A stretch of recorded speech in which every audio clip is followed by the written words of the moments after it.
All right. All right. So as many of you probably remember, back in October of 2013, we had a government shutdown. Now, the cause of that government shutdown was because our Congress was incapable of making an accurate decision on how to agree on the budget. In other words, they were incapable of compromise. My name is Eric Fusselman, and I'm here today to present my major claim that our Congress is polarized to the point that it is incapable of making an effective decision. I will support this point with the explanation of how their ideologies have shifted further and further apart, as well as the second point that all other parties in the U.S. have actually been crowded out because of the Republicans and the Democrats. And then thirdly, that a large portion of both parties have begun to see each other as threats to the nation. Now, let's go into my first point. As ideologies shift further apart, Congress becomes less likely to agree on bills. Now, a Pew Research Center study showed that both of the parties have been making a clear shift towards opposite sides of the spectrum. In 1994, 23% of Republicans were more liberal than the average Democrat, and 17% of the Democrats were more conservative than the median Republican. Now, what this means is that the population was actually 17% who identified as Democrats were actually more Republican in views, and 23% of Republicans were more Democratic in views. What that translates into is that our Congress, which represents the people, actually becomes a representation of that. In 2014, these numbers are at 4% and 5% respectively. Now, due to this change, Republican Party and Democrat Party alike are taking increasingly diverging party lines to show their support. This causes the government to become unresponsive to the public due to the fact that they are so diverse that they are incapable of compromising on a point. And a continuous poll that's taken by Gallup every year on the approval rating has shown that people now have a 16% approval rating, and that has not changed since the start of the new 114th congressional meeting. Now, this leads into my next point, that all other parties have been crowded out. This means parties like the Libertarians and the Tea Party are incapable of getting people into Congress to represent their points. This lack of moderation can be shown by the Congressional Research Service, which in the 113th Congress that just ended, reports that 234 Republicans and 207 Democrats served in the House, while in the Senate we had 45 Republicans and 53 Democrats, plus 2 independents who lean towards the Democrats. What this means is that we got into a gridlock because whatever got passed by the Republicans inside of the House would then go to the Senate, where it would get rejected by the Democrat majority. Now, you would think that that would change now that we have a Republican majority in both parties. But the thing is that the majority is not great enough that they can actually influence a vote totally. A writer for the National Journal named John Crasher reports, it's plausible that as many as 6 of the 11 most moderate Democrats could be gone next year. Some are retiring and some are facing tough re-election campaigns.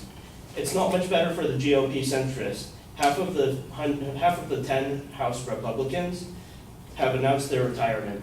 This was taken last year, and so that means that we have even less moderation now among the parties. This less moderation has actually caused it so when they go into smaller focus groups to generate the bills, that they're incapable of passing their bills because both parties are too far apart. Now, this leads into my third point, that the larger portions of these parties are now considering each other threats to the nation. What I mean by threat to the nation is not just that they are a different view, but they actually view each other as harmful to the nation by being in power.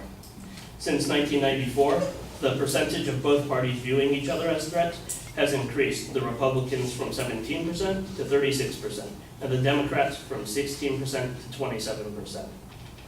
This means that they now are taking even harder lines and that they are more willing to attach political effects such as riders to bills to ensure that the other party's bills do not pass.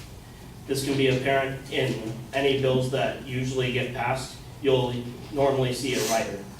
So I hope that through these points, you can see my point that the government has become too polarized and will become incapable of making decisions and reach a gridlock if it does not change.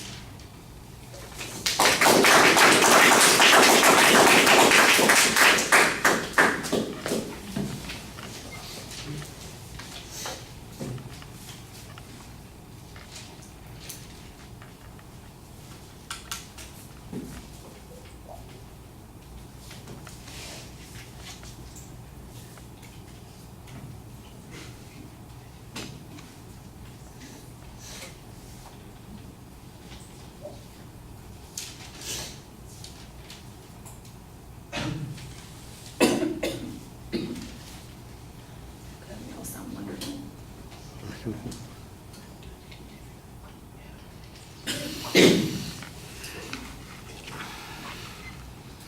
All right, Eric, the structural stuff is pretty sound. Internally, you signpost the supporting points pretty easily. You kind of explain the context of the argument well. I think there are a couple things missing. You start with an example, for instance, of the government shutdown, and then that's the last example or illustration that we have of the problems of polarization, the inability to solve problems. So, for instance, what problems have we been faced with that we have been incapable of answering? What issues that the citizens need to have taken care of have not been addressed because of this polarization. I think this is a place where you need a couple more examples to illustrate the point. I think you do explain the idea that the political orientation of the parties has become more focused on their, let's say, more extreme perspectives and beliefs. You say there's an inability to pass effective legislation, and at the end, for instance, on the last point, you mentioned the imposition of riders as a way of preventing that sort of thing from happening. So the question then becomes, so what proof do you have that that is the case? And that's, again, a place where I think we need some of those examples.